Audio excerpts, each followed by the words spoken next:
The US-based organization GiveWell evaluates the effectiveness of charities through measures such as quality-adjusted life years.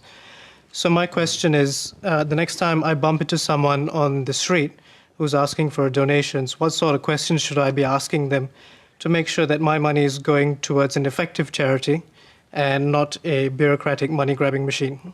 Peter Singer, we'll start with you, obviously, and GiveWell takes a pretty hard line on this. I think there's only 3 charities that they recommend.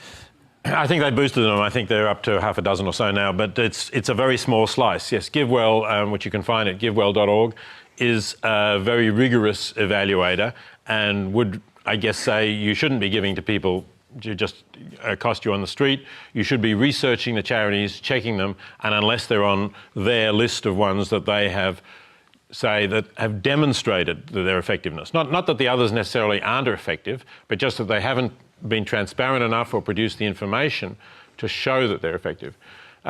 This charity that I'm wearing the badge from today, the lifeyoucansave.org, that I've been involved with, is a little bit broader. So we feel that GiveWell is so tough that it misses out things that are good but can't be evaluated. So if you go there, that will give you another list of organisations that you can support.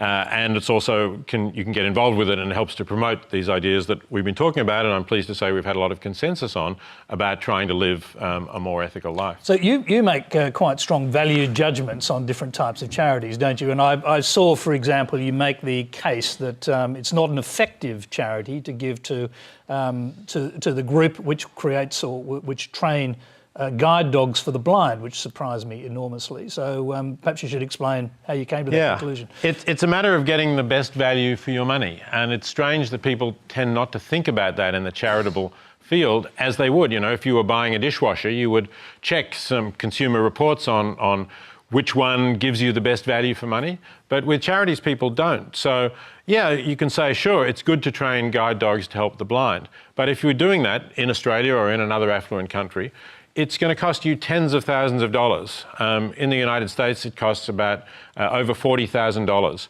to train a dog and to train the blind person so that they can work together and the dog can be helpful to the blind person. Now, as I mentioned before in talking about Toby Ord, you can prevent someone becoming blind in a developing country for maybe something like $100 per case of blindness averted. So, you know, what's better, to prevent someone becoming blind or to give a blind person a guide dog? I think it's clearly better to prevent someone becoming blind. Plus, it costs only $100. So, you know, you can calculate for $40,000 how many people you can prevent being blind. It just seems to me clear that it gives you better value, and therefore that's